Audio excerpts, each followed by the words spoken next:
Boa tarde, professores e professoras da banca julgadora. Eu me chamo Tatiana Rodrigues de Souza, sou aluna do último semestre do curso de Direito e estou aqui para apresentar o meu trabalho de conclusão de curso. Eu tive como orientador online o professor Benevenuto Silva dos Santos. O presente trabalho tem como tema a imunidade tributária dos templos de qualquer culto à luz da jurisprudência.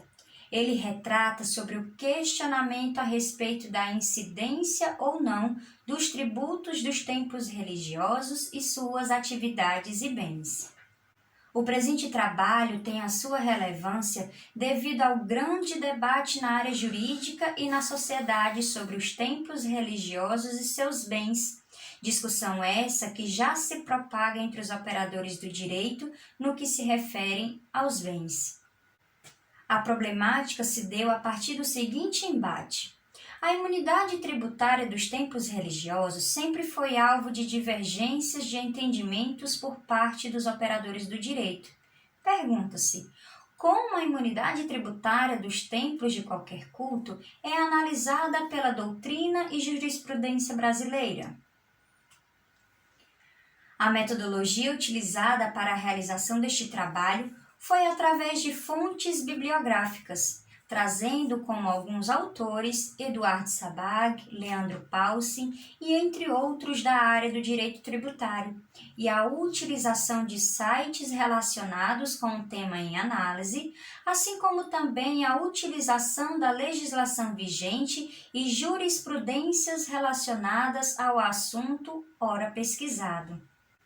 A justificativa para a escolha do tema se deu em decorrência da polêmica que rodeia o assunto, pois para alguns juristas, muitos serviços e bens destinados aos templos não seguem a regra da legislação, fugindo assim do propósito pelo qual é destinado, que é a religião.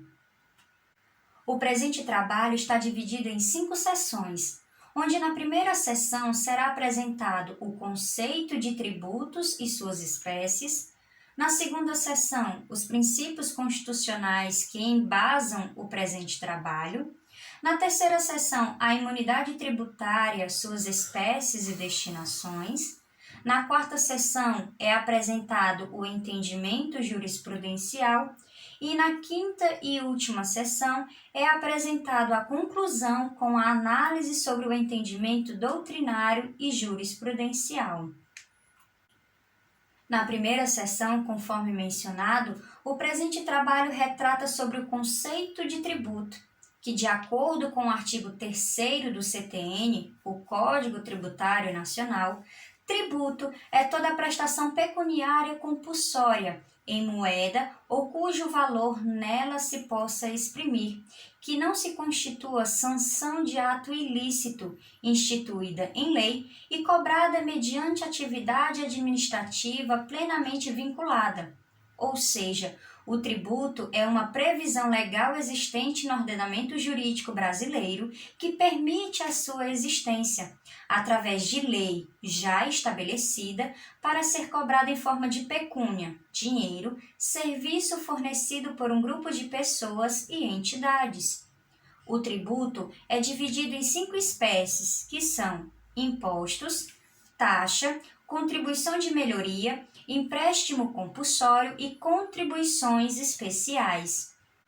A segunda sessão discorre sobre os princípios constitucionais que embasam o assunto sobre a imunidade tributária. O primeiro princípio apresentado é o princípio da legalidade, que assegura que todo tributo, sua majoração e diminuição, assegura que tais modificações só possam ser feitas através de lei, assim conforme mencionado no artigo 150, inciso 1º da Constituição Federal, que também é assegurado pelo artigo 97 do CTN.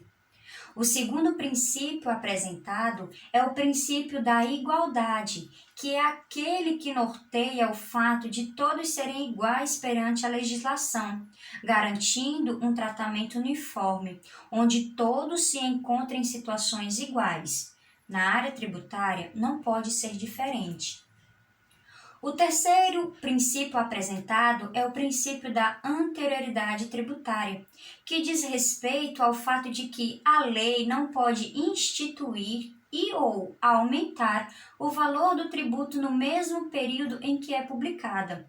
Ou seja, no momento de sua publicação, não pode ser exigida a sua aplicação e efeito no mesmo ano de exercício financeiro.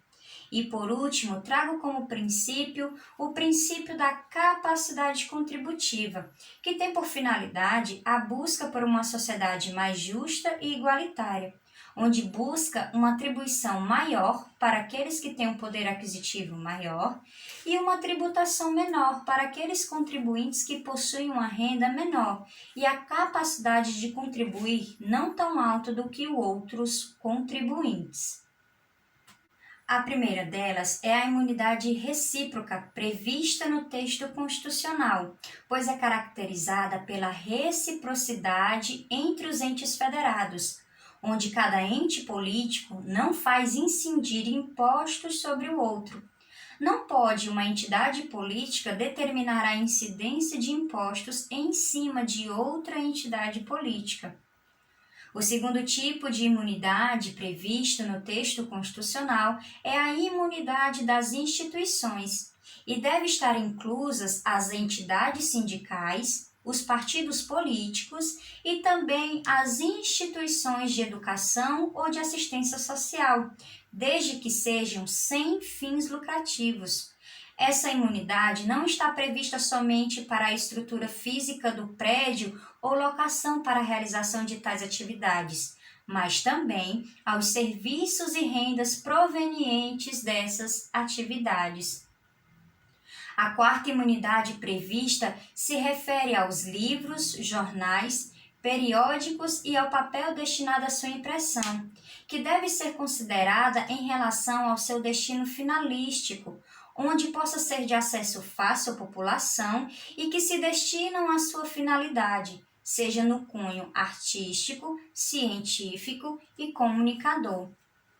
A última imunidade prevista no texto constitucional está relacionada aos fonogramas e videofonogramas, que foi introduzida no texto constitucional através da Emenda Constitucional número 75 de 2013, que acrescentou a alínea E ao artigo 150, inciso 6º, que impede a tributação de impostos sobre CDs e DVDs, assim como também sobre arquivos digitais produzidos no Brasil com obras musicais de artistas brasileiros.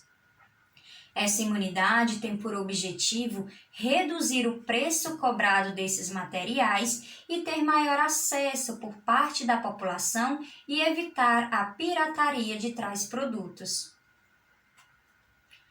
Na quarta seção, conforme mencionado, é abordado o entendimento jurisprudencial sobre o tema, sendo cabível a análise de julgados que dão base para um entendimento concreto e aplicável para os casos semelhantes e evitar uma discussão mais profunda sobre o assunto da imunidade dos templos religiosos e seus serviços. Na tela, encontra-se um julgado do Tribunal de Justiça do Estado do Rio de Janeiro, que teve como tema do presente processo a imunidade constitucional de entidade religiosa dotada de templo principal e de outros imóveis cujo rendimento mensal é integralmente revertido para as destinações específicas da instituição.